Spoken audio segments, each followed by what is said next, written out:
Give yourself a dose of inspiration regularly because it's only you who can inspire and motivate yourself.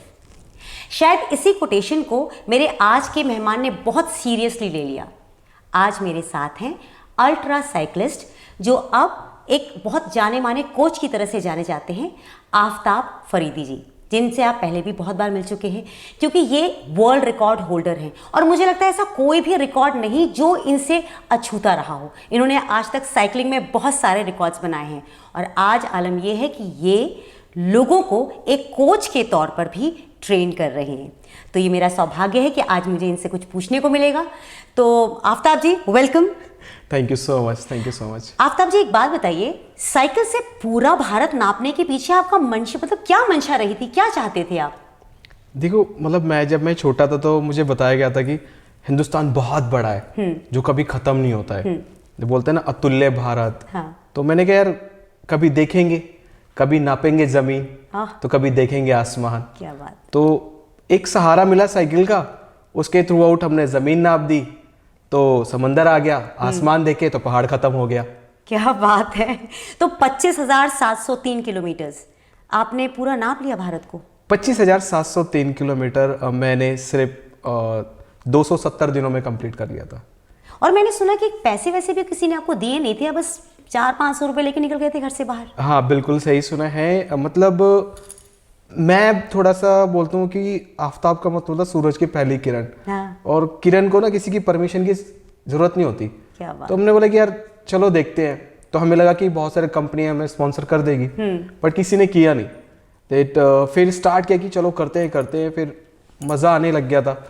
फिर पूरा हिंदुस्तान देखा मैंने, 27 state, 725 district cover किया हमने, 25,703 kilometre और सिर्फ 540 रुपए में। 540 रुपए में? हाँ जी। अच्छा, मैं जब घर से बाहर निकलती हूँ तो वो 500 रुपए तो मेरे लिए तो ऐसे होते हैं कि चुटकियों में खत्म हो गए। अब 540 रुपए में आपने पूरा भारतवर्ष कवर कर लिया और आपने उतने दिनों में भी खाना भी खाया होगा, भूखे तो रहे नहीं होंगे? बिल्कुल बिल्कुल नहीं, मुझे लगता है झूठ बोल रहे हैं आप, जरूर भूखे रहे होंगे। 540 रुपए में कैसे आपने काम किया? कुछ इंसिडेंसेस बताइए ना मुझे। मतलब हम बोलते हैं ना कि हिंदुस्तान में बहुत कंसिस्टेड है, ट्रैफिक बहुत है। हाँ। बहुत पब्लिक है, हमें दूर चले जाना चाहिए। मैं बोलता हूँ कि आप एक बार बाहर जाकर के देखो और हम लोगों की एक बॉडी से रेडियस निकल रही है, कनेक्शन है कहीं ना कहीं। हाँ। आप बाहर जाओगे, अगर आप किसी को बोलोगे भैया मुझे भूख लगी है, तो खाना खिलाएगा, पानी पिलाएगा और वो पूछेगा आप कहाँ से हो, क्या कर रहे हो। तो अगर आपका जो थॉट्स प्रोसेस है या फिर माइंड है या फिर सोच विचारधारा अगर पॉजिटिव है, तो वो आपको अपने घर का मेंबर की तरह ट्रीट करेगा। वो आपको सर्व टू फूड, स्टे प्रोवाइड करवाएगा।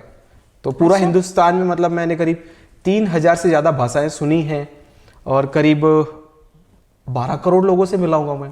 सीखा है कोई भाषा आपने स्पेशल? स्पेशली मैं अभी बोलूँ तो बहुत कम भाषा है। मतलब मेरे को हरियाणवी आती है, पंजाबी आती है, बंगाली आती है, मलयालम, मल्लू, तेलुगु, फिर जाकर कन्नड़, ओरिया, मिजो। सब आपको आती है? आई विल अंडरस्टैंड थोड़ा थोड़ा। अच्छा, ये तो अच्छा है। तो ये करके कवर किया था हमने। मुझे बस हिंदी आती है। हाँ। मैं किसी और भाषा में आपसे बात नहीं कर पाऊंगी। अच्छा, आप घर से क्या बोलकर निकले थे? क्योंकि देखिए, साइकिल पर वर्ल्ड रिकॉर्ड बनाना, क्या आपके दिमाग में ये था कि मैं साइकिल पर अब जो निकल रहा हूँ मैं कुछ रिकॉर्ड बनाने जा रहा हूँ? कुछ प्लानिंग, कुछ स्ट्रैटेजी के साथ शुरू किया था आपने ये सब? हाँ, मतलब मेरे लिए प्लानिंग थी कि मतलब एक मेरे अंदर एक बात थी कि या फिर मैं कभी सोच रहा था कि हाँ मुझे जिंदा रहना है मरने के बाद। ओह। तो फिर हमने सोचा कि कुछ हम ऐसा करते हैं कि जिसे लोग देखें और बोले कि हाँ वाकई में इसे जन्म मिला है और इसने वो पूरा प्रोसेस किया। देन मैंने रिसर्च किया कि क्या क्या कैसे कैसे हो सकता है। तो हमने देखा कि एक वर्ल्ड रिकॉर्ड है, गिनीज वर्ल्ड रिकॉर्ड। मतलब इस इवेंट का नाम है single country longest cycle distance. मतलब एक ही मुल्क में सबसे ज्यादा दूरी तय करना एक ही साइकिल से। तो हमने कहा यार हम कर सकते हैं ऐसा, मतलब थोड़ा सा है कि वी वेरी सॉलिड प्लेयर। तो हमने कहा हम करेंगे। तो हमने ये ठाना कि हम ये करेंगे और इसके पीछे बहुत सारी प्रॉब्लम्स आई, बहुत सारी हर्डल्स आई और ऐसे ऐसे सिचुएशन भी देखने पड़े कि मतलब कि कई बार टूटा मैं, कई बार बना भी, कई बार लोगों ने मुझे दुक्कारा भी और कई बार गले भी लगाया। तो इस जर्नी से पहले मैं जितनी बार टूट चुका था, शायद जर्नी में उतना नहीं टूटा था।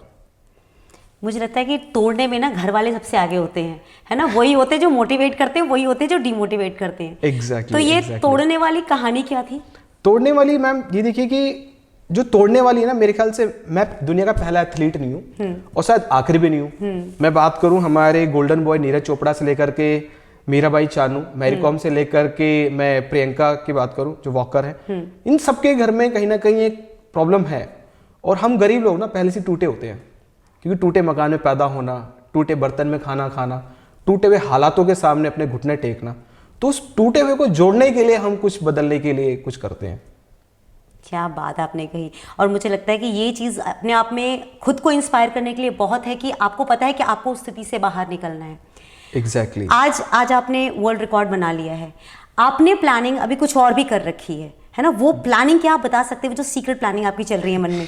मतलब अभी है कि अभी तो शुरुआत है, अभी तो कुछ कदम चले हैं, नापिए जमीन आसमान बाकी हैं, हम देखेंगे दरिया भी और हवाओं को भी महसूस करेंगे। तो है भी बहुत सारे प्लान हैं। मतलब पहले मैं अकेला हुआ करता था, हाँ। अब मैं अनेक हूँ। बोलते हैं ना, एक और एक गणित में बोला जाए तो 11 होता है। अगर हम इंसान के तौर पर एक और एक करें ना तो एक होता है। तो वो अनेक का रूप लेकर के हम आए हैं। तो नाउ अभी आफ्ताब अकेला नहीं है, पीछे बहुत सारे लोग हैं जो मुझ जैसे और पागल हैं कि हम आपके साथ हैं, आप कुछ और नया करते रहो। तो अभी हैं बहुत सारे रिकॉर्ड्स हैं जिस पे हम काम कर रहे हैं। अच्छा, मतलब जल्दी ही पता चलेगा आप लोगों को भी। मैं इंतजार करूंगी इसका। डेफिनेटली। अच्छा, एक अल्ट्रा प्लेयर से आपकी ना अब कोच बनने की एक जर्नी रही है, तो वो जो जर्नी आपकी रही है और ट्रांसफॉर्मेशन, जिसमें आपको पता है कि अब आप एक प्लेयर की तरह मेडल्स नहीं ला सकते, लेकिन अब आप दूसरों को मोटिवेट करके उनसे मेडल्स लाने का काम करवा सकते हैं। ये ट्रांसफॉर्मेशन एक्सेप्ट करना कि अब मैं नहीं खेल रहा हूँ, मैं किसी और से खिलवा रहा हूँ, कितना ईजी है? मैम मतलब देखो मेरे बूज़ों आ गए हैं। मतलब ऐसा हो जाता है कि एक प्लेयर और एक कोच, जब तक मैं प्लेयर था तो मुझे लगता था कोच का मतलब है कि पनिश करना, कोच का मतलब है कि गाली देना, कोच का मतलब है धक्का देना। Then now I am well certified national coach, तो मुझे लगता है कि कोच का मतलब है कि दुनिया का सबसे टफेस्ट जॉब। कोच आपका वो पॉइंट होता है जो आपकी सरकार और आपके एथलीट के बीच में होता है। वो इन दोनों को बातें सुनता है। सरकार बोलती है हमें मेडल चाहिए, एथलीट बोलता है हमें इक्विपमेंट चाहिए। सो दोनों की परिस्थितियों को संभालने के लिए हैंडल करता है कोच। और कोच बनने का कारण यही था कि मेरे घर में एक छोटा एथलीट है, मेरा छोटा भाई साइकिलिस्ट है। अच्छा। सो शायद उससे कहीं ना कहीं वो मिली कि यार मैं अपने भाई को तो एथलीट बना सकता हूँ घर में रहकर, शायद किसी और का भाई ही नहीं है। तो किसी का भाई बनने के लिए मुझे कोच बनना पड़ा। क्या बात। कि हमने कि अब हर घर में एक भाई होगा जो उन्हें ट्रेन करेगा, जिन्हें वो इंडिया जर्सी देगा और जिन्हें मतलब गर्व महसूस होगा कि मेरा देश का झंडा ऊपर जा रहा है। तो कोच विल बी प्राउड कि कोच वही एक स्टेशन है और एथलीट एक ट्रेन है। ट्रेन जाती रहती है, आती रहती है, जाती रहती है, आती रहती है। सो वो बड़ा प्राउड मोमेंट होता है कि जब हमारा बच्चा, हमारा एथलीट जब ऊपर जाता है, जिसे हमने सिखाया होता है। नाउ मेरा छोटा भाई अभी नेशनल मेडलिस्ट बन गया है और मैं सिंस 2015 से साइकिलिंग स्टार्ट करी, दिल्ली स्टेट में उसका पहला मेडल आया था। तो मुझे बड़ा खुशी होती है। मतलब मुझे याद है अभी बीच में एक फ्रेंडली रेस हुई थी, तो उसने मुझे हराया था। ओह। हाँ, मतलब वो काफी स्ट्रांग हो गया है, वो काफी एक्टिव हो गया है। तो उस दिन मैं हार के जीत गया। यस। तो मैं उस दिन पहली बार हारा था, पर मुझे लग रहा था कि नहीं आज मैं हारा नहीं हूँ, वाकई में आज मैं जीता हूँ। तब मुझे लगा कि यार हाँ मैं अब कोच बन गया हूँ। तो ये बड़ा फील होता है कि नहीं, कोच एक अलग रूप है। इमोशंस ही पूरे चेंज हो जाते हैं। इमोशन पूरे चेंज होते हैं। मतलब मेरे जो कोच है प्रमोद शर्मा जी, उन्होंने पूरी लाइफ दी हमें। शायद उन्होंने अपने बच्चे को लाइफ नहीं दी, इतना टाइम नहीं दिया, अपनी फैमिली को टाइम नहीं दिया। अगर आज मैं इस स्टूडियो में बैठा हूँ या फिर आगे बहुत सारे रिकॉर्ड्स की प्लान कर रहा हूँ या फिर मैं और बच्चे एथलीट को ट्रेन कर रहा हूँ, तो कहीं ना कहीं मेरे सर का हाथ है। मैं उनसे बड़ा प्रभावित हूँ। मेरी लाइफ में बहुत अच्छे अच्छे लोग हैं, द्रोणाचार्य से लेकर के अर्जुन तक के लोग हैं। आपके भी मन में ये अब एक छोटा हुआ ना छुपा हुआ सपना तो पल ही रहा होगा कि मुझे भी द्रोणाचार्य अवॉर्डी बनना है, ऐसा गुरु बन के दिखाना है कि मुझे ये अवार्ड सरकार झक मार के दे, लेकिन दे जरूर। एग्जैक्टली मतलब मेरा ड्रीम है कि 2029 में मेरे को द्रोणाचार्य अवार्ड चाहिए। लवली। मतलब ऐसे नहीं कि मतलब जिद है जी कि हाँ हम बदलेंगे, इसीलिए घड़ी के कांटों में कांटे होते, फूल नहीं होते। वक्त बदलेगा, बस तुम जिद करते रहो। क्या बात है। तो ये करके है।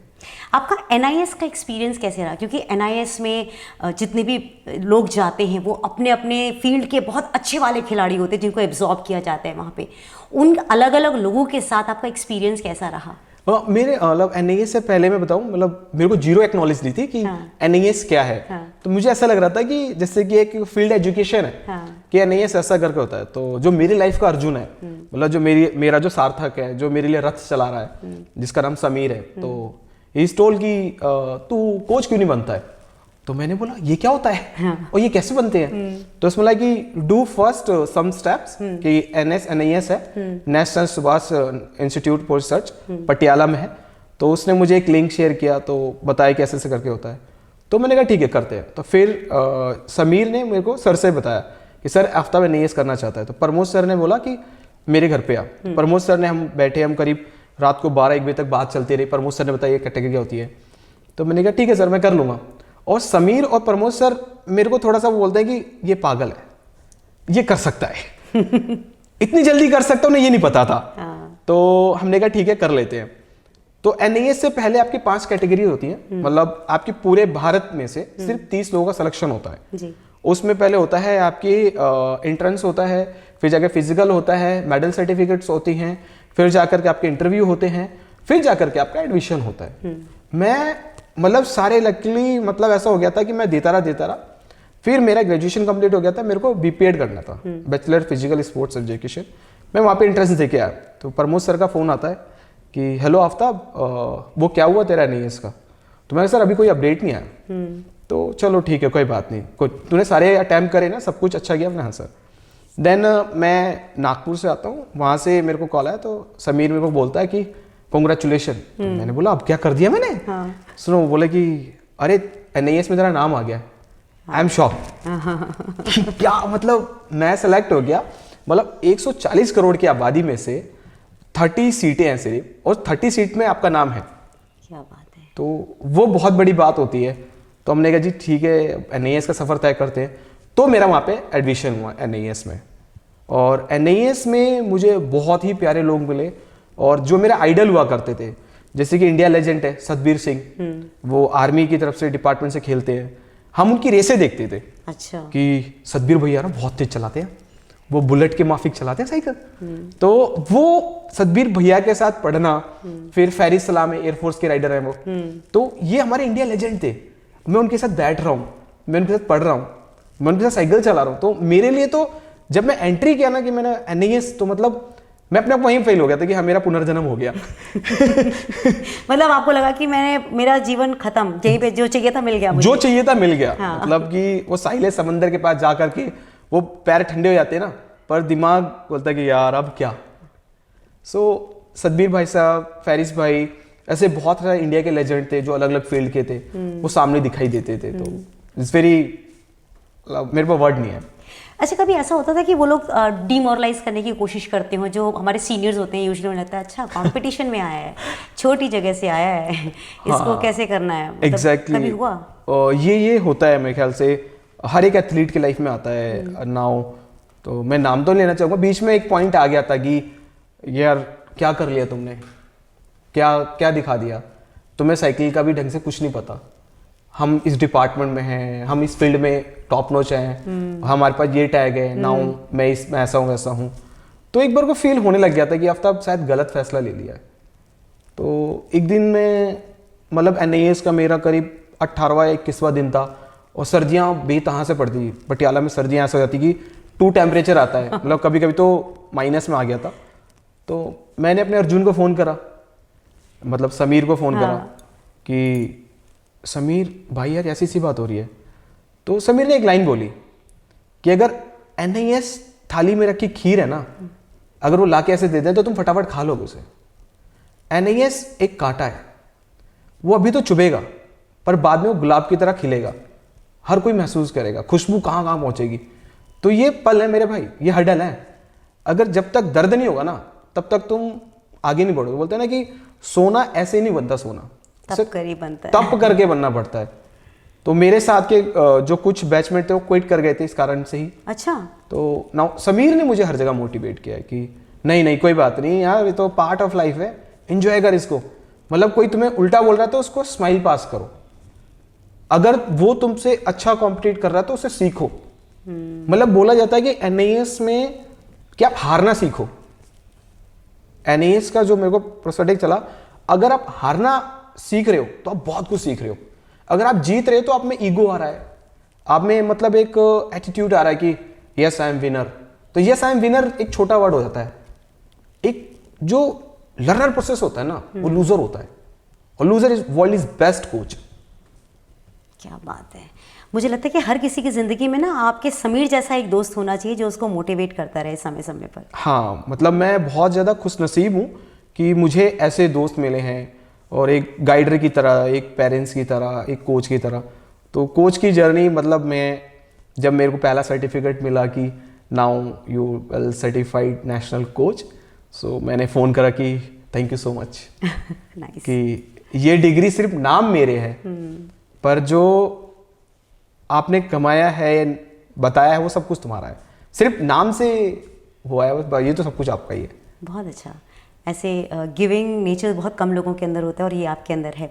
अच्छा, चलते चलते अगर मैं आपसे एक सवाल पूछूं कि आपकी जो जर्नी रही है from an athlete to a coach, ये जर्नी जो लर्निंग प्रोसेस आपकी लाइफ में रहा है, चाहे वो भूखे सोने की बात रही हो, मुझे यहाँ तक याद है कि आपने शायद एक बार इतनी भूख लगी थी आपको घास तक खाना पड़ा था, आपकी ऐसी भी हालत रही है।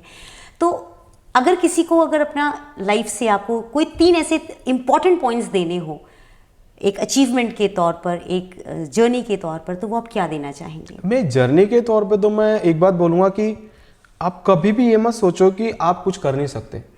मैं दुनिया का सबसे लेजी इंसान हूँ। आप मेरी बहन को फ़ोन करो, सीरियसली मैं मैगी से भी लेट हूँ। अच्छा, मैगी तो 2 मिनट में बनती है। हाँ, मैं उससे भी लेट हूँ। अच्छा। तो वो मुझसे वो भी नहीं हो पाता है। तो मैं दुनिया का सबसे लेजी इंसान हूँ। जब मैं कुछ कर सकता हूँ तो दुनिया का हर एक इंसान कर सकता है। हाँ। दूसरा मैं ये कहूँ कि जिद करो यार, जिद करो, जिद करोगे तभी दुनिया बदलोगे। और जिद होनी चाहिए पॉजिटिविटी की। देखो, जिद हमारे मतलब रगों में है। आप इतिहास उठा के देख लो, जिद थी तभी अंग्रेज छोड़ के गए देश को, जिद थी तभी युद्ध को रोका, और जिद थी आज ओलंपिक में गोल्ड है। तीसरी बात यह है कि आप अपना ना मतलब सुबह उठो और सुबह उठ के बोलो कि यार कुछ अच्छा करने के लिए ना, ये कुछ और मतलब कुछ पाना है, तो सुबह उठना जरूरी नहीं है, सुबह से शुरुआत कुछ करना जरूरी है। हाँ। कि आप सोचो कि यार रात हो रही है, मैं कल कर लूंगा या फिर मैं अगले महीने कर लूंगा, नहीं, अभी से। ठीक है, पहला स्टेप गलत होगा, दूसरा स्टेप गलत होगा, मैं कहता हूँ गलत स्टेप पढ़ना चाहिए। गलत स्टेप जब तक नहीं करोगे तब तक आपको सही का अंदाजा नहीं होगा। क्या बात है, क्या बात है। तो ये सबसे बेस्ट वे है। चलिए, आपकी जर्नी से तो बहुत समझ में मुझे बात आ रही है, लेकिन जैसे कि आपने NIS किया है, तो उसके बाद क्या सीधा कोच बन जाते हैं या कुछ इंटर्नशिप्स होती हैं या कुछ और प्रोसेस होता है जो हमें मालूम नहीं है? NIS का जो ड्यूरेशन है वो पूरा 1 साल का होता है, जिसमें 10 महीने हम अंदर होते हैं, जिसमें अलग अलग क्लासेस होती हैं, प्रैक्टिकल होती हैं, थ्योरी होती हैं, और फिर जाकर के 2 महीने की इंटर्नशिप होती है। सो मेरे को जो इंटर्नशिप मिली थी हैदराबाद में मिली थी, विजय भास्कर रेड्डी सर थे, वो मेरे चीफ कोच थे। तो वहाँ पे मेरे को जो टीम मिली थी ग्रास रूटर थी, अंडर 14, 16 और 18 के कुछ स्टूडेंट थे। तो जो मेरे को वहाँ पे थे, तो मैंने करीब जिनको अंडर ट्रेनिंग मेरे साथ थे, करीब मेरे 8 बच्चे नेशनल खेले। अरे, तो मेरे लिए बहुत बड़ी बात होती है कि यार congratulations. Thank you so much. तो बच्चा मतलब एक मुझे याद है कि मैंने दीदी को फ़ोन करा कि मेरे बच्चे सेलेक्ट हो गए। बोले बच्चे, ये कौन सी बात छुपा दी तुमने मुझसे? तो बोले कि मतलब मीन्स लाइक मेरे स्टूडेंट। तो स्टूडेंट ना थोड़ा सा दूरी पैदा करता है। हाँ, बच्चे बोलो तो अपना अब बच्चा बोलो तो मतलब ऐसा लगता है कि मेरा मतलब मेरा दिल, मेरी आंखें, मेरा सुकून। तो बच्चा मतलब, तो जितने भी कोचेज हैं हमें बच्चा ही बोलते हैं। फिर अब मैं सीख गया हूँ कि हाँ मेरे बच्चे आ रहे हैं, उनका ये करना है, उनका ये करना है। क्या बात है। अच्छा, आपने विकिपीडिया का नाम सुना है ना? विकिपीडिया है ना? हाँ। हम जब डालते किसी के बारे में पूछते हैं, तो अगर हम ये मान लें कि विकिपीडिया पर आफताब का नाम कोई डालता है, तो आफताब को बहुत कम शब्दों में आप कैसे डिफाइन करेंगे? आफताब का मतलब मैं कम शब्द में बोलूँ कि ना हारने वाला, ना रुकने वाला, ना हारने वाला, ना रुकने वाला, ना झुकने वाला, और ना ही गर्म होने वाला। हाँ, आफताब का मतलब यह है कि एक उम्मीद, एक वो उम्मीद जो मेरे पास कुछ भी नहीं है पर मेरे पास सब कुछ है। मेरे पास कुछ भी नहीं है कि मतलब हाँ मेरे पापा चलाते हैं रिक्शा, पर मैं एक दिन जहाज जरूर चलाऊंगा। अरे क्या बात। हाँ, मेरी मम्मी घरों में जाती हैं, मेरी मम्मी घरों में जाती हैं खाना बनाने के लिए, पर मैं ओबराय में उनके लिए खाना जरूर रिजर्व करवाऊंगा। बहुत सारी चीज़ें हैं कि मतलब एक लाइन थी कि मैं सपने वही देखता हूँ जो मेरे पास है नहीं। साइकिलिंग का सफ़र कुछ ऐसे हुआ कि मेरे पास साइकिल नहीं थी, मतलब दूसरे की साइकिल लेके भाग गया था, मेडल आ गया था। फिर हमने कहा यही करेंगे, जो लोगों ने नहीं किया वही तो काम करना है। और ये सब करते करते बहुत सारी लाइफ में चीज़ें आती हैं, जुड़ती हैं, चली जाती हैं, तो शायद इसी का नाम आफताब है। हाँ, आफताब की डेफिनेशन बहुत अच्छी है और मुझे लगता है कि विकिपीडिया शायद ये वाली डेफिनेशन कभी नहीं लिखेगी जो आफताब ने खुद अपने मुंह से बताई है। आपका बहुत बहुत शुक्रिया आफताब, आपने अपना समय दिया और आपकी जर्नी सुनने में बहुत इंटरेस्टिंग लगी। और मैं चाहती हूँ कि आप अपने और भी बहुत सारे बच्चे बनाइए जो कि वर्ल्ड रिकॉर्ड कायम करें, Guinness book of world record में उनका नाम आए और आपको वो द्रोणाचार्य अवार्ड जरूर मिले जिसके लिए कि आप इतनी मेहनत कर रहे हैं। Thank you so much. Best wishes हमारी तरफ से। Thank you so much.